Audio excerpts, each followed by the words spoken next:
Mark Rogers TV and SEC Breakdown, looking at positional units across the conference. We stop at Auburn with Jamie Hancock from Preps Nation, a longtime contributor here, knows more about Auburn football than anybody I can come up with. Jamie, defensive line play in the SEC is critical to competing, no question about it. You can't hide that position. Not that you can hide any others, but you got to play well in the trenches on the defensive side. So a number of really productive players. Dontavius Adams coming into his senior year, 43 tackles, 2.5 sacks. Dontavius Russell, very impressive as a freshman with 4.5 tackles for loss. Carl Lawson, of course, kind of the linchpin in this. And Gus Malzahn talked about it at SEC Media Days. Maybe this scheme was a little bit reliant on Lawson being there, and when he wasn't there, they didn't quite know what to do, and so you need to be prepared for having him there and not having him there. Can you run down the talents and the skills of these guys we're talking about?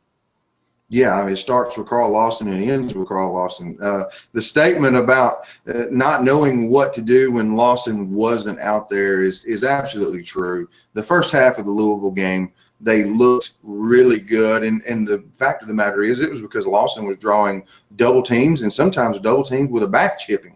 So that really makes this defense go is Carl Lawson, and hopefully he's healthy. He looks good, and he's a guy that really is the linchpin, as you said, to this defense. He's the most talented defender on this team by a long shot, and he's also a very intelligent kid, and he's a leader. So, yes, it begins and ends with Carl Lawson, but then you look inside.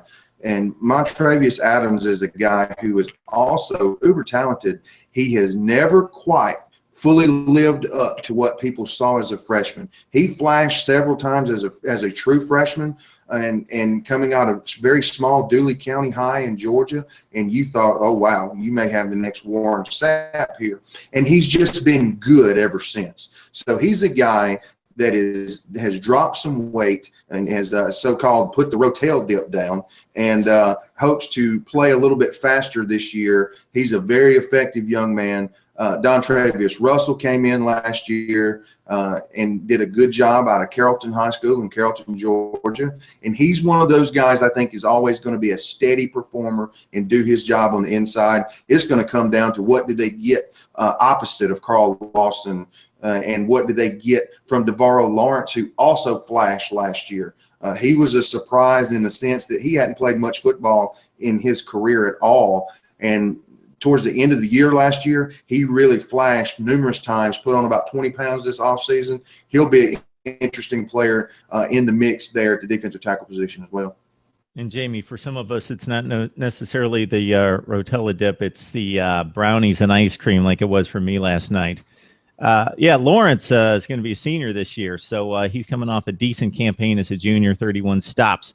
When we were talking before we started the record here, we ran down 12 defensive linemen. Now, you don't need 12 defensive linemen, but it shows how well they've recruited there, hopefully, in the last 2 years. If you look at the recruiting rankings, Sam Cowart, obviously, a guy that everybody wants to see on the field, and Marlon Davidson out of this last class again. He may not factor in 2016, but he was the 5th-rated defensive end in this last of February's class.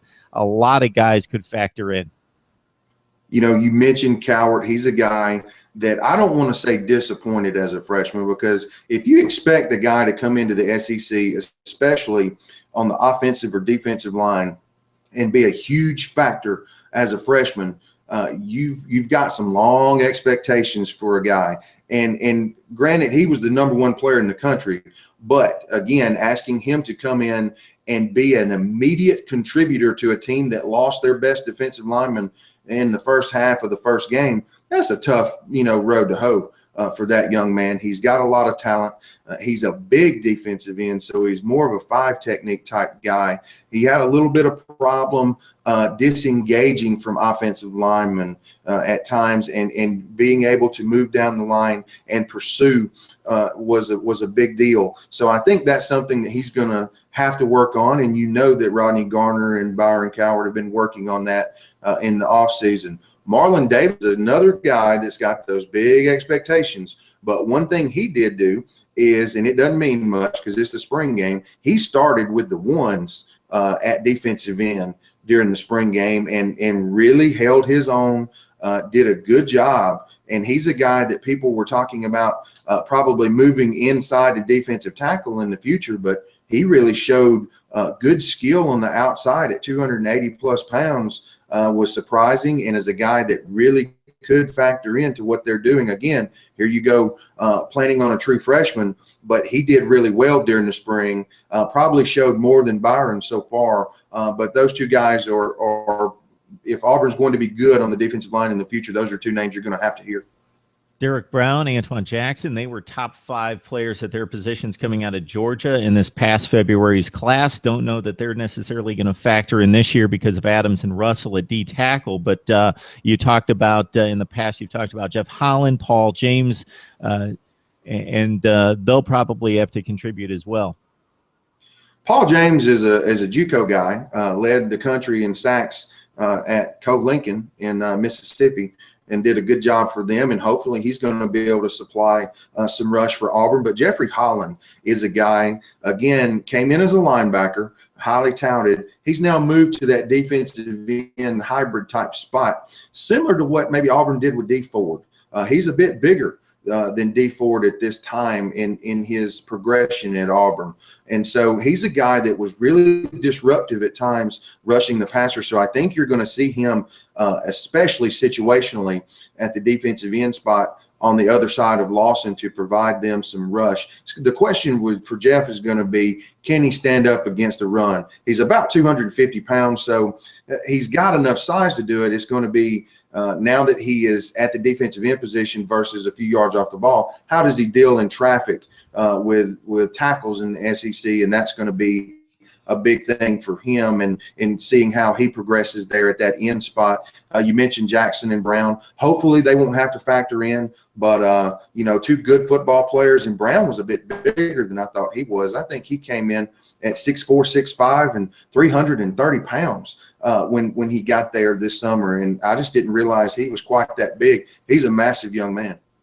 It's going to be a good defensive front. I don't think there's any question about that. I'll be surprised if it's not, most notably because of Adams and Russell in the middle. Like you say, Carl Lawson is going to be the make or break. It could be a great defensive line if Lawson's there for the entire season. Cowart comes through and doesn't go crazy like a Myles Garrett, and obviously he's playing inside, so it's just a different situation. But if some of these highly recruited players over the last couple of years, some of them contribute, it could be really special along that defensive front, Jamie. It could, and they could be, you know, 8 to 10 deep, or come December, we could be talking about, well, we talked about 10 or 12 guys before the season, and maybe we were talking about them because there just wasn't anybody that just stood out. So it could go either way. I think that the talent says that it should be a productive year. And one thing that's going to contribute to this defensive line is Auburn is pretty skilled and very experienced in the secondary. And those guys may give these defensive linemen another half second to do their work up front. Just like, you know, on the flip side, if you find a bad secondary, I'll show you a bad defensive line. In this instance, hopefully a good, solid, experienced secondary can help this defensive line do their job as well. All right, Jamie Hancock from Preps Nation helping us out on that Auburn defensive front. Jamie, it's always a pleasure, sir. Absolutely my pleasure to be with you guys each and every time, Mark.